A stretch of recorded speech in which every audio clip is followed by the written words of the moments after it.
जी ये बताएगा अंडरटेकिंग देने के बाद पीटीआई पाबंद नहीं हो जाती कि वो बाहर आके कोई पॉलिटिकल बात नहीं करेगी, क्योंकि जब आप एक सियासी लीडर से मिलने जा रहे हैं तो जाहिर सी बात है वो गुफ्तगू भी सियासी करेगा। वो ये तो नहीं कहेगा कि रमजान में आपने इफ्तारियां ये करनी है, दोपहर में आपने ये खाना है या सहर में आप ये खाएं।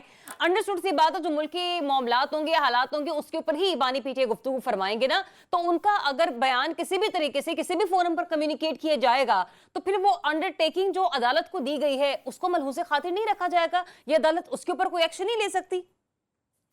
आप बहुत शुक्रिया। पहली बात तो ये है कि ये जो आज इस्लामाबाद हाई कोर्ट का डिसीजन आया है, इस पे मैं समझता हूं कि पाकिस्तान तहरीक इंसाफ को फायदा होगा पॉलिटिकली। अच्छा। उसकी वजह यह है कि जब लोग बानी पीटीआई से मुलाकात करके बाहर आते हैं अडयाला जेल के बाहर, तो वो आकर मीडिया से गुफ्तगू करते हैं। इस गुफ्तगू पर जो पॉलिटिकल गुफ्तगू होगी उस पर पाबंदी आयद की गई है। एक बात तो ये है। उससे जब गुफ्तगू होती थी बानी पीटीआई की गुफ्तगू को तोड़ मरोड़ कर पेश किया जाता था, अपने उसमें इनपुट दी जाती थी, उससे पार्टी के अंदर जो है वो डिवीजन बढ़ती चली जाती थी और एक दूसरे के खिलाफ जो मुहाजराई है वो बढ़ जाती थी। एक तो वो रुक जाएगी, पहली बात। दूसरी बात, बानी पीटीआई इस्लामाबाद हाई कोर्ट के डिसीजन में ये कहीं भी नहीं लिखा कि बानी पीटीआई जब मीडिया से गुफ्तगू करेंगे तो मीडिया तो आकर बाहर रिपोर्ट करेगा।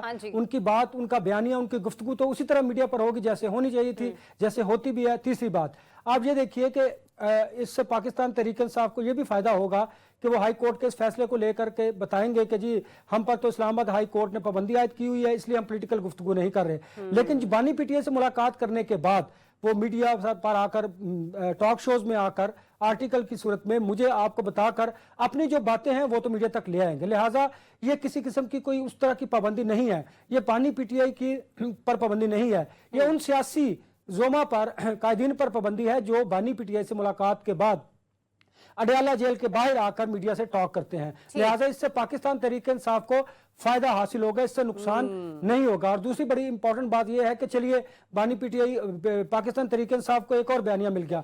बहुत सारे लोग ये बात करते हैं किसी ना किसी ढके छुपे अल्फाज में, कहीं ना कहीं को लिबादा ओढ़ कर अपनी गुफ्तगू कर जाते हैं किसी ना किसी पोलिटिकल पार्टी को फायदा देने के लिए। कम अज कम ये अब ये तो कहेंगे कि हम पर इस्लामाबाद हाई कोर्ट ने कदम लगाई है, हम बात नहीं कर सकते, लेकिन गुफ्तगू रुकेगी नहीं, बातें बाहर निकलेंगी, शेयर होंगी। और मुमकिन है अब जो बातें बाहर आए उसमें उस तरह की उतनी सदाकत ना हो। मुमकिन है कि जो बाहर मीडिया टॉक करने के लिए जिस पर पाबंदी आयद है वो मुझे आपको गलत बात बताए, सही बात ना बताए, गलत रिपोर्टिंग हो।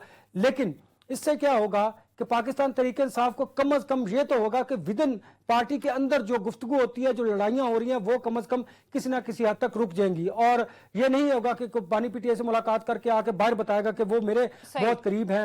उन्होंने जो बात करनी है वो किसी ना किसी जरिए से बाहर तक पहुंच जाएगी और उनके बयानियों को कोई रुकावट भी नहीं होगी। लेकिन अब समझने और सोचने की बात यह है, कम अज कम बानी पीटीआई जो तहरीक इंसाफ पर अब पाबंदी की बात जो की जा रही है मीडिया गुफ्तगू को, इसको वो एक्सप्लॉइट भी करेंगे, बताएंगे भी, बाहरी भी, इंटरनेशनल भी बताएंगे कि जी बानी पीटीआई से मुलाकात के बाद हम बात नहीं कर सकते। लेकिन वो जो इंटरनली उनकी जो गुफ्तगू होगी वो हम तक जरूर पहुंचेगी। और एक और बात आप कम अज कम ये जो हालात है, मैं आपको बताऊं कि ये मजीद जो बानी पीटीआई के खिलाफ सख्त होंगे, इसलिए इन मौजूदा हालात की सूरत में मुझे लगता है कि ये फैसला उनकी फेवर में जा रहा है। ये तो बात आप बिल्कुल दुरुस्त कह रहे हैं कि आज के फैसले से यही तासुर मिल रहा है कि बानी पीटीआई के लिए आगे हालात सख्त ही हैं, आसानियां कोई नहीं।